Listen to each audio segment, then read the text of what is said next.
राजेश, परेशान लग रहे हो, क्या बात है?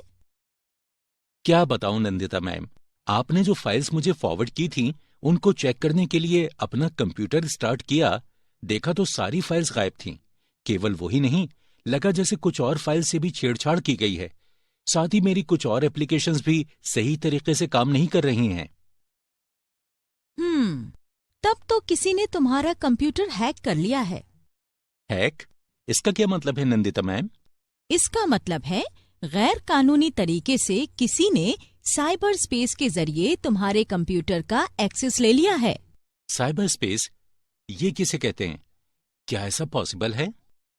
देखो, हमें जो कुछ भी असंभव लगता है उसे साइबर स्पेस के जरिए संभव बनाया जा सकता है।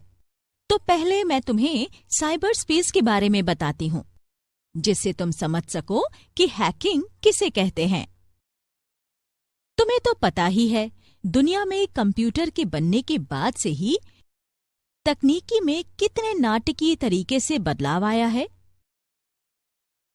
टेक्नोलॉजी को ज्यादा कारगर बनाने के लिए दुनिया भर के कंप्यूटर्स एक दूसरे से एक इलेक्ट्रॉनिक लिंक के जरिए जुड़े हुए हैं। इसे ही नेटवर्क्स कहते हैं।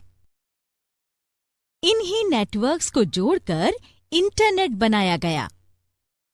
यही इंटरनेट अब जिंदगी का जरूरी हिस्सा बन गया है। इसके बिना हम कुछ नहीं कर सकते। कंप्यूटर्स और मोबाइल फोन्स में इंटरनेट ने हमारी जिंदगी को आसान बना दिया है। अब हम दुनिया में किसी को भी मिली सेकेंड्स में टेक्स्ट मैसेज, तस्वीरें और वीडियोस भेज सकते हैं, उनसे बात कर सकते हैं। साथ ही इंटरनेट के जरिए हम कुछ बेच या खरीद सकते हैं, बिल का भुगतान कर सकते हैं, अपने बैंक खाते की जानकारी रख सकते हैं। इसके अलावा इंटरनेट के जरिए हम तमाम साइट से अपने लिए जरूरी जानकारी जुटा सकते हैं। किसी भी तरह की खबर अपने दोस्तों, परिवार के सदस्यों और सहयोगियों के साथ साझा कर सकते हैं। कंप्यूटराइज्ड टेक्नोलॉजी ने स्विचेस के दूर से नियंत्रण को मुमकिन बना दिया है। इन स्विचेस से हमें बांधों से पानी की रफ्तार या रिफाइनरीज में तेल के बहाव जैसी जरूरी जानकारी मिलती है। कंप्यूटराइज्ड टेक्नोलॉजी के जरिए हम दरवाजों को खुद ब खुद और कहीं दूर से भी खोल सकते हैं। ज्यादातर फैक्ट्रीज और ऑफिसेज में अब कंप्यूटराइज्ड वीडियो कैमरास लगाए गए हैं। ये कैमरास वीडियोस और फोटोज को लगातार फैक्ट्री मालिकों तक भेजते रहते हैं। इससे वो वहां हो रहे काम पर नजर बनाए रखते हैं। अंतरिक्ष विज्ञान में वैज्ञानिक चंद्रमा और मंगल अभियान की सफलता के लिए कंप्यूटराइज्ड गैजेट्स का इस्तेमाल करते हैं। वे एक इलेक्ट्रॉनिकली बनाए गए वर्चुअल स्पेस के जरिए डेटा या सूचनाएं एक्सचेंज करते हैं। इसे साइबर स्पेस कहते हैं। अब तुम सोच रहे होगे, ये साइबर स्पेस क्या है? तो साइबर स्पेस का मतलब एक वर्चुअल कंप्यूटर वर्ल्ड से है। ये एक इलेक्ट्रॉनिक मीडियम है जो दुनिया भर के कंप्यूटर्स को जोड़ता है और उनमें ऑनलाइन संचार की तेजी देता है।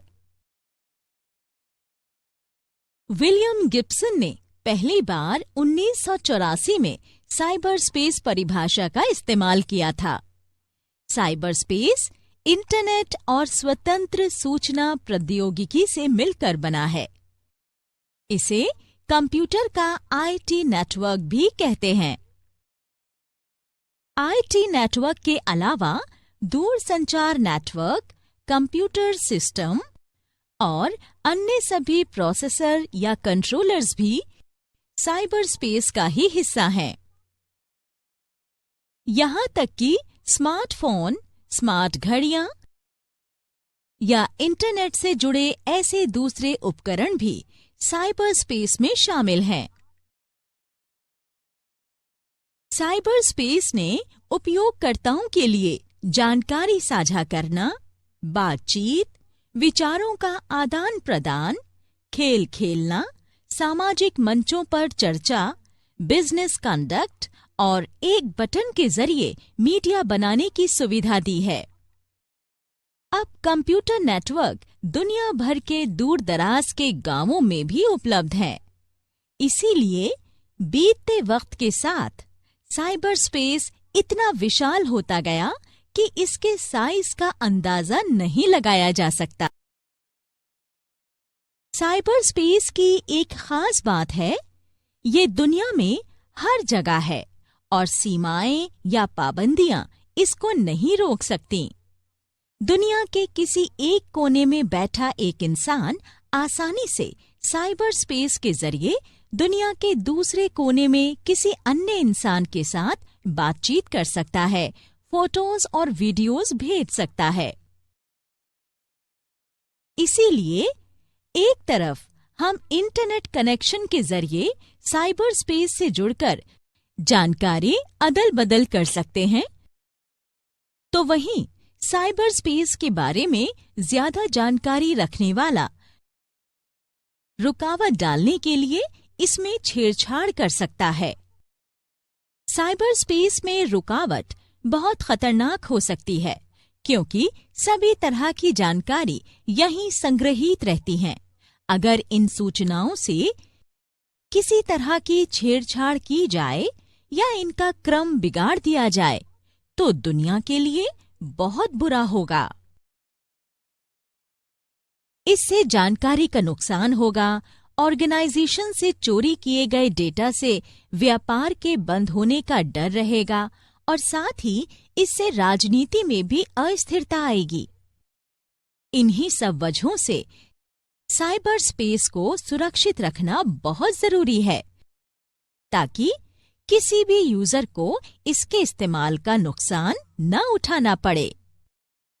हालांकि ये इतना आसान काम नहीं है, क्योंकि कुछ इंटरनेट यूजर साइबर स्पेस में छेड़छाड़ कर किसी अन्य के व्यक्तिगत डेटा में घुसना चाहते हैं, ताकि वो उनकी जानकारी चोरी कर सकें या डेटा में रुकावट पैदा कर सकें।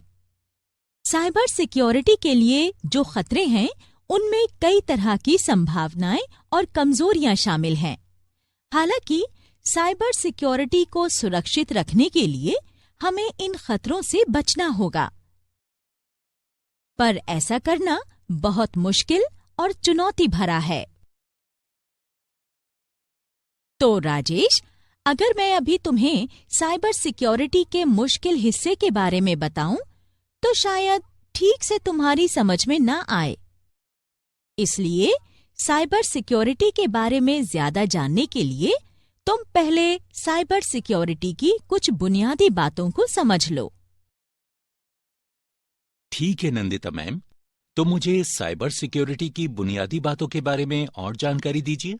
बिल्कुल राजेश, मूल बातें समझने के बाद तुम अन्य दूसरे ट्रेनिंग मॉड्यूल्स और व्यवहारिक पार्ट से अपनी जानकारी को और बढ़ा सकते हो। हाँ ठीक है, आगे बढ़ते हैं। हमारे कंप्यूटर पर हर वक्त थ्रेड का खतरा है, तो हमारे लिए ये जानना बेहद जरूरी है कि हम इन थ्रेड से खुद को कैसे बचा सकते हैं।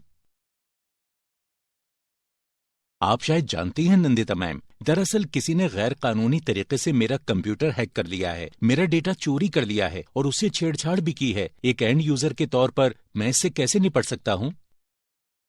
राजेश, अगर तुम्हारा कंप्यूटर इंटरनेट कनेक्शन से जुड़ा है, तो तुम कभी भी हैकर्स का निशाना बन सकते हो। ये हैकर्स वायरसेस और कमजोर सॉफ्टवेयर के जरिए तुम्हारे सिस्टम में घुसपैठ कर लेते हैं। इस तरह के थ्रेट से बचने के लिए तुम्हें साइबर सिक्योरिटी की जानकारी होनी बेहद जरूरी है। नंदिता मैम, तो आप मुझे साइबर सिक्योरिटी के बारे में और जानकारी दे सकती हैं? बिल्कुल राजेश, एक यूजर के तौर पर जब भी तुम इंटरनेट के जरिए जानकारी लेने या बिजनेस के लिए अपने कंप्यूटर में एक्सेस करते हो, तो नेटवर्क थ्रेट का खतरा हमेशा बना रहता है। तुम्हें हर वक्त ऐसे वायरसेस और कमजोर सॉफ्टवेयर से निपटना होगा जो किसी ने तुम्हारे सिस्टम में घुसपैठ करने के लिए डिजाइन किया हो। साथ ही सभी कंप्यूटर्स अच्छी तरह काम भी नहीं करते। इसीलिए कंप्यूटर का परफॉर्मेंस इशू बड़ा मसला बन जाता है। इसी वजह से उन सभी के लिए साइबर सिक्योरिटी सबसे बड़ा मामला होना चाहिए, जो इंटरनेट का इस्तेमाल कर जानकारी हासिल करते हैं। तो चलो पहले हम ये समझ लेते हैं कि कमजोर साइबर सिक्योरिटी के पीछे क्या आम वजहें हैं। अगर कोई घुसपैठिया किसी के कंप्यूटर तक पहुंच जाए तो इसके लिए एक खराब या कमजोर पासवर्ड को सबसे आम वजह माना जाएगा।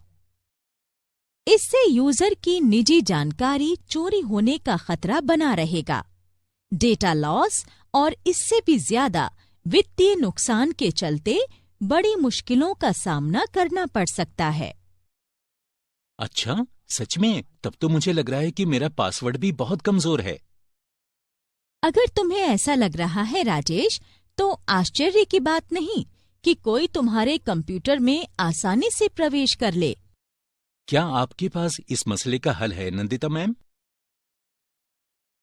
हाँ, जरूर राजेश। इंटरनेट कनेक्शन के जरिए अपने कंप्यूटर को साइबर स्पेस से जोड़ने के लिए एक पासवर्ड की जरूरत होती है। पहले यही जानते हैं कि पासवर्ड क्या है और कैसे काम करता है। कई ऑर्गेनाइजेशंस और यहां तक कि औद्योगिक सुरक्षा जोन्स में भी पासवर्ड बहुत खास है। उदाहरण के तौर पर खुफिया संगठनों जैसे मिलिट्री इंटेलिजेंस या क्राइम डिपार्टमेंट्स के सदस्य एक वर्बल पासवर्ड इस्तेमाल करते हैं। उस पासवर्ड को ऑर्गेनाइजेशन के बाहर किसी के भी साथ साझा नहीं किया जाता है। अगर कोई इस तरह की ऑर्गेनाइजेशन की बिल्डिंग और जोन में घुसना चाहता है, तो बाहर खड़े सिक्योरिटी गार्ड उसे रोककर उन्हें अपनी पहचान दिखाने के लिए कहेंगे। इस दौरान सिक्योरिटी मैन अपनी गन को पूरे वक्त उस विजिटर की तरफ रख सकता है। उस व्यक्ति को अंदर जाने की इजाजत सिर्फ तभी मिलेगी जब वो सही पासवर्ड बता दे। एक कंप्यूटर पासवर्ड भी इसी तरह काम करता है। जैसे ही तुम कंप्यूटर स्टार्ट करते हो, लॉगिन पेज खुल जाता है। ये पासवर्ड एंटर करने के लिए कहता है। तुम्हें कंप्यूटर का एक्सेस तभी मिलेगा जब तुम सही पासवर्ड एंटर करोगे। एक कंप्यूटर पासवर्ड एक गुप्त शब्द या वाक्य हो सकता है, जिसके जरिए कंप्यूटर और नेटवर्क एक्सेस किया जाता है।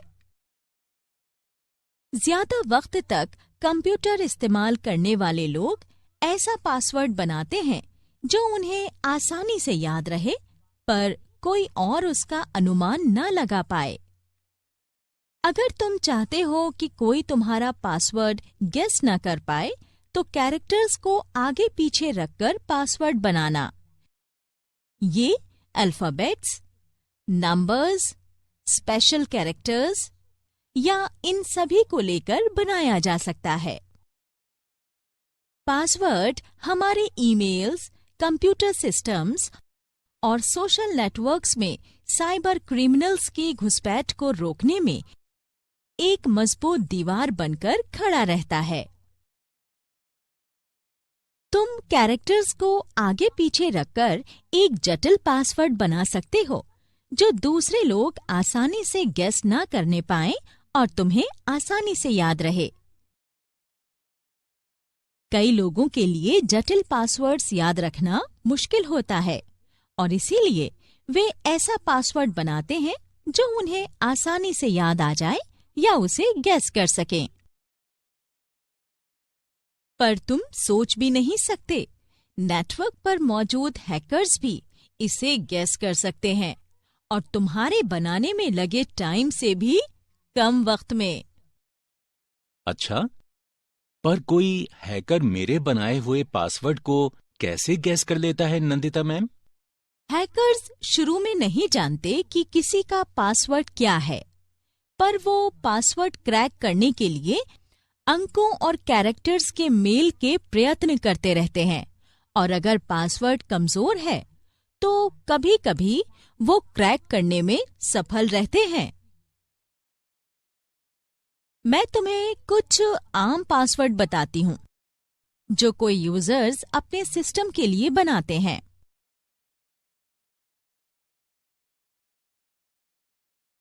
राजेश, ज्यादातर लोग पासवर्ड बनाने के लिए नाम, शब्दों या अंकों का इस्तेमाल करते हैं ताकि वो उन्हें आसानी से याद रख सकें। सही कह रही हैं नंदिता मैम। मैं भी ज्यादातर या तो अपने परिवार के सदस्यों या फिर कुछ अंकों को बढ़ते क्रम में रखकर पासवर्ड बनाता हूँ। हाँ, मैं समझ सकती हूँ। ये बहुत कमजोर पासवर्ड होते हैं। शायद इसीलिए तुम्हारा कंप्यूटर इतनी आसानी से हैक हो गया था।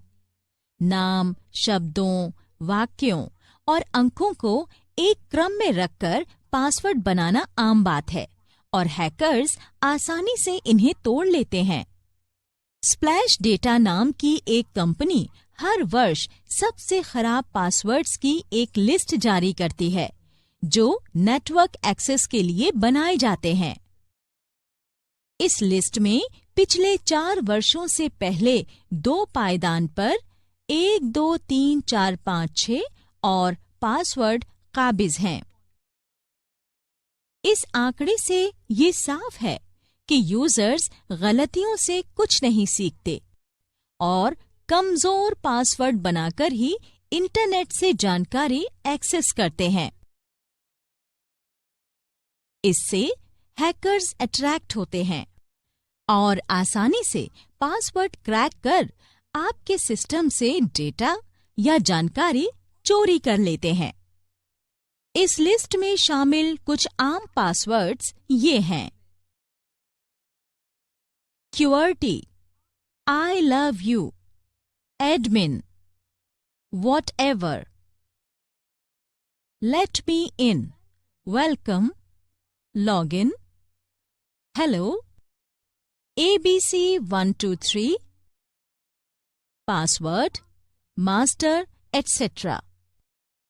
ये पासवर्ड्स सच में बहुत कमजोर हैं और इनका क्रम भी गड़बड़ है। हैकर्स बड़े आराम से इसे क्रैक कर उस इंसान के कंप्यूटर में एक्सेस पा लेते हैं। तो नंदिता मैम, वैसा पासवर्ड कैसे बनाया जाए जिसे क्रैक करना हैकर्स के लिए मुश्किल हो पर मुझे आसानी से याद रहे? हाँ राजेश, मैं अब वही बताने वाली थी। अपने कंप्यूटर के लिए एक मजबूत और मुश्किल से क्रैक होने वाला पासवर्ड बनाने के लिए तुम्हें कुछ जरूरी बातों की जानकारी होनी चाहिए। वो क्या है नंदिता मैम? सबसे पहले पासवर्ड की लंबाई देखो। पासवर्ड जितना लंबा होगा, हैकर्स को उसे क्रैक करने में उतनी ही मुश्किल होगी। बेशक बहुत लंबे पासवर्ड को याद रखना मुश्किल होगा, खासकर जब पासवर्ड में 12 से ज्यादा अलग-अलग कैरेक्टर्स हों। इसीलिए कम से कम 8 कैरेक्टर का पासवर्ड बनाने की सलाह दी जाती है। पासवर्ड को और ज्यादा कठिन बनाने के लिए कैरेक्टर्स को मिलाकर पासवर्ड बनाने का सुझाव दिया जाता है। एक मजबूत पासवर्ड बनाने में अक्षर, अंकों, विशेष अक्षरों को बड़े या छोटे में इधर-उधर रखना चाहिए। जब भी कोई पासवर्ड बनाओ तो उसे इतना जटिल और लंबा मत बनाओ कि खुद ही याद रखना मुश्किल हो जाए। जटिल पासवर्ड बनाने का एक सबसे आसान तरीका ये है कि किसी एक ही पैराग्राफ से सारे अक्षर लिए जाएं। इसे याद रखना भी आसान होगा। इस तरह का पासवर्ड बनाने के लिए एक ऐसा पैराफ्रेज चुनो जो किसी वाक्य के सीक्वेंस को बताता हो। एक उदाहरण देख लो। Password MFSWDPSI IN08। सेंटेंस में इस्तेमाल किए गए हर शब्द का पहला लेटर और इसके आखिर में 2 नंबर दिए गए हैं। My first school was Delhi Public School in 2008। इस तरह के पासवर्ड खुद याद रखने में आसानी रहेगी, पर किसी और के लिए क्रैक करना मुश्किल होगा। तुम एक ही तरह के पासवर्ड बनाकर उसे कुछ दिनों के लिए बेसिक पासवर्ड की तरह इस्तेमाल कर सकते हो। फिर इस पासवर्ड में कुछ बदलाव कर इसे दूसरी पर्सनल साइट्स के एक्सेस के लिए रख सकते हो।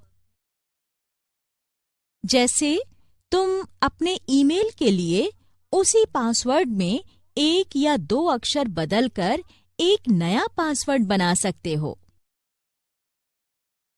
अपने ईमेल के पासवर्ड के लिए तुम अंत में #e जैसे प्रत्यय लगा सकते हो। ये इस तरह दिखेगा। अपने बैंक खाते के लिए अंत में $B लगा सकते हो। फिर पासवर्ड कुछ इस तरह दिखेगा।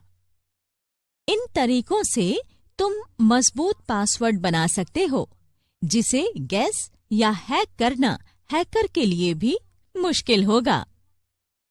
तो एक बार वाक्य चुन लेने के बाद जब कभी तुम्हें अपनी कोई पर्सनल साइट्स एक्सेस करनी हो, ये तुम्हें अपने आप याद आता रहेगा। साथ ही ये बहुत मजबूत पासवर्ड होगा जो तुम्हारे सिवा किसी और के लिए गेस करना कठिन होगा। उदाहरण वाले इस वाक्य को मैंने सिर्फ तुम्हें एक मुश्किल पासवर्ड बनाना सिखाने के लिए इस्तेमाल किया था। इसके अलावा हर दूसरे या तीसरे वर्ण को बड़े में लिखकर पासवर्ड को और ज्यादा मुश्किल बनाया जा सकता है। अगर तुम्हें कोई गाना या कविता अच्छी तरह याद है, तो तुम इसकी एक पंक्ति से भी एक कठिन पासवर्ड बना सकते हो। एक मुश्किल पासवर्ड बनाने और इसे अपनी पर्सनल साइट्स में इस्तेमाल करने और गोपनीय रखने के लिए इसे याद करना होगा। पासवर्ड कभी किसी को मत बताना। यहाँ तक कि अगर तुम अपने दोस्तों या करीबियों से कुछ इंटीमेट डिटेल्स साझा करना चाहते भी हो, तो पासवर्ड बताने से परहेज करना। कई लोगों को सिर्फ अपने करीबियों या परिवार के सदस्यों को पासवर्ड बताने की वजह से ही परेशानी झेलनी पड़ी है। अपने कुछ क्लोज फ्रेंड्स से फेथ और ट्रस्ट दिखाने के चक्कर में कुछ लोग अपना पासवर्ड उन्हें बता देते हैं और फिर कुछ गलत होने पर सिर पीटते हैं। पासवर्ड के बारे में एक और जरूरी बात यह है कि हर थोड़े वक्त के बाद अपना पासवर्ड बदलते रहें और हैकर्स को कोई मौका ना दें। ऐसी कई साइट्स हैं जो ईमेल के जरिए आपको पासवर्ड बदलने के लिए कहती हैं। ये ईमेल्स ऐसी साइट से आएंगी जो तुम्हें पूरी तरह भरोसेमंद लगेंगी, पर दरअसल वो तुम्हारे व्यक्तिगत विवरण को चोरी करना चाहती हैं। इस तरह की गतिविधि को फिशिंग कहते हैं। अगर तुम अपने पासवर्ड और दूसरे व्यक्तिगत विवरण को बचाना चाहते हो, तो इन फिशिंग ईमेल के चक्कर में मत पड़ना। फिशिंग के जाल से बचने के लिए किसी भी ऐसे लिंक पर क्लिक करते समय सावधान रहो जो लॉगिन के लिए कहती हो या फिर पासवर्ड बदलने या अन्य दूसरी व्यक्तिगत विवरण मांगती हो। ये किसी फिशिंग स्कैम का हिस्सा हो सकती है, जहां तुम्हारी हर जानकारी हैकर्स तक पहुंच रही होगी। अगर कोई साइट खोलते ही तुम्हें संदेह हो, तो URL को मैन्युअली अपने ब्राउजर में लिखकर लॉग ऑन करो। किसी भी फिशिंग ट्रैप से बचने का ये सबसे सुरक्षित तरीका है और इसीलिए इसे गोल्डन रूल कहा जाता है। अच्छा, अगर मैं किसी साइट पर क्लिक करने के बजाय सीधे यूआरएल टाइप करूं, तो वायरसेस और हैकर से बच सकता हूं? हाँ राजेश, एक ही तरह की कई साइट्स होती हैं और उनमें से कुछ हैकिंग के लिए हो सकती हैं। इसलिए अगर तुम सीधे यूआरएल टाइप करोगे तो वही साइट ओपन होगी, ना कि कोई और। अब मैं तुम्हें एंड पॉइंट सिक्योरिटी के बारे में बताती हूँ। एंड पॉइंट सिक्योरिटी, ये क्या है मैम? दरअसल कंप्यूटर के जरिए इंटरनेट इस्तेमाल करने वाले एंड यूजर होते हैं। इसी तरह कंप्यूटर की सिक्योरिटी को एंड पॉइंट सिक्योरिटी कहा जाता है। हर कंप्यूटर को एक सुरक्षित जगह पर लॉक और की के बीच रखा जाना चाहिए। हर कंप्यूटर में पावर ऑन करने पर पासवर्ड मांगने की सुविधा होती है। इसीलिए जरूरी है कि कंप्यूटर को चालू करने के बाद इसे लागू करके रखा जाए, ताकि जब भी कंप्यूटर को स्विच ऑन किया जाए, ये पासवर्ड डालने के लिए कहे। जैसे ही इसके ऑपरेटिंग सिस्टम स्टार्ट हो, तुम्हारे पास कंप्यूटर में लॉगिन के लिए एक पासवर्ड हो, वरना तुम्हारी गैर हाजिरी में कोई तुम्हारे सिस्टम का एक्सेस कर लेगा। कंप्यूटर के फिर इस्तेमाल के लिए स्क्रीन सेवर पर भी पासवर्ड लगा होना चाहिए। पासवर्ड मैनेजमेंट के टिप्स दिए गए हैं। पासवर्ड बनाने में कम से कम 8 से 12 कैरेक्टर्स का इस्तेमाल करें। पासवर्ड बनाने में अक्षरों, अंकों और विशेष अक्षरों को मिलाकर बनाएं। पासवर्ड बिना क्रम के और यूनिक होना चाहिए और उसे आसानी से अनुमान ना किया जा सके। कभी भी शब्दकोश, शब्द या उनके मेल का शब्द इस्तेमाल ना करें। पीछे की तरफ से स्पेलिंग वाले पासवर्ड हरगिज न बनाएं। पॉप कल्चर और खेलों के आम टर्म्स को पासवर्ड बनाने में इस्तेमाल करने से बचना चाहिए। अपने करीबियों, खास दोस्तों और पालतू पशु पक्षियों के नाम पर पासवर्ड कभी नहीं रखना चाहिए। अपनी जन्म तिथि, अपने निकनेम और फोन नंबर्स को पासवर्ड ना बनाएं, क्योंकि इनको गोपनीय नहीं रखा जा सकता। दूसरी प्रोफाइल या अकाउंट्स के लिए एक ही पासवर्ड का इस्तेमाल नहीं करना चाहिए। एक ही पासवर्ड को लंबे वक्त तक ना रखें। हर थोड़े थोड़े वक्त में अपना पासवर्ड बदल लें। अपने सिक्योरिटी क्वेश्चन आंसर्स का पूरा इस्तेमाल करें। अपना पासवर्ड किसी को भी ना बताएं। अब तक तुम समझ गए होंगे राजेश कि कंप्यूटर के लिए कठिन पासवर्ड बनाना कितना जरूरी है। हाँ नंदिता मैम, इसके अलावा मैंने अपने कंप्यूटर की सुरक्षा और थ्रेड से जुड़ी दूसरी जरूरी बातें भी सीख ली हैं। तुम्हें ये भी पता होना चाहिए कि साइबर सिक्योरिटी को आसानी से तोड़ा जा सकता है। साथ ही हैकर्स भी साइबर स्पेस में होने वाले नए बदलावों की जानकारी रखते हैं।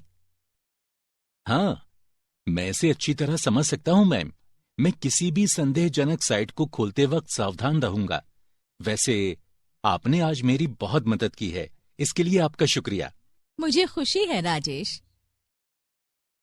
अब तक जो कुछ भी सीखा है उसके रिकैप के लिए स्क्रीन पर दिख रहे किसी भी बटन पर क्लिक करें। Cyber space. Cyber space electronically बनाया गया एक वर्चुअल स्पेस है जो इंटरनेट के एक विशाल नेटवर्क से मिलकर बना है। साइबर स्पेस दुनिया भर के कंप्यूटर्स को इंटरनेट के जरिए जोड़ता है। साइबर स्पेस टर्म का विचार सबसे पहले 1984 में विलियम गिब्सन ने दिया था। IT network, telecommunication networks, computer systems और अन्य दूसरे प्रोसेसर या कंट्रोलर भी साइबर स्पेस का ही हिस्सा हैं।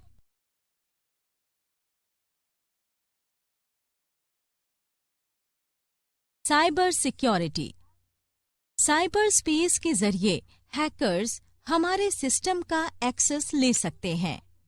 इसका खतरा हमेशा रहेगा, इसीलिए किसी भी एंड यूजर के लिए सूचना लेने या बिजनेस करते वक्त साइबर सिक्योरिटी पहली प्राथमिकता होनी चाहिए।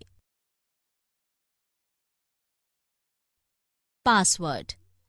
पासवर्ड कैरेक्टर्स को क्रम में रखना है, चाहे वो अक्षर हों या फिर अंक या संकेतों के साथ दोनों। इसके एक एंड यूजर अपने कंप्यूटर को घुसपैठियों से बचाने के लिए बनाता है। उस कंप्यूटर में एक्सेस तभी मिल सकता है जब सही पासवर्ड एंटर किया जाए। Common passwords. कॉमन पासवर्ड्स बहुत कमजोर पासवर्ड्स होते हैं जो ज्यादातर पहली बार कंप्यूटर इस्तेमाल करने वाले बनाते हैं।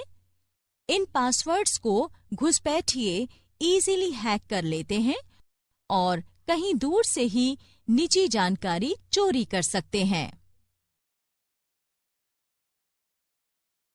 Creating a password. एक यूजर को अपना पासवर्ड खुद बनाना चाहिए।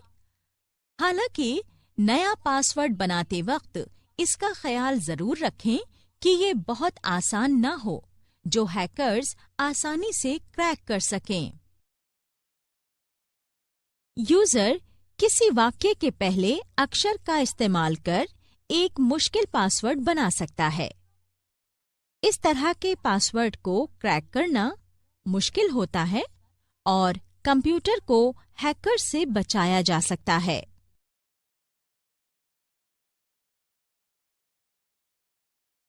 And point security.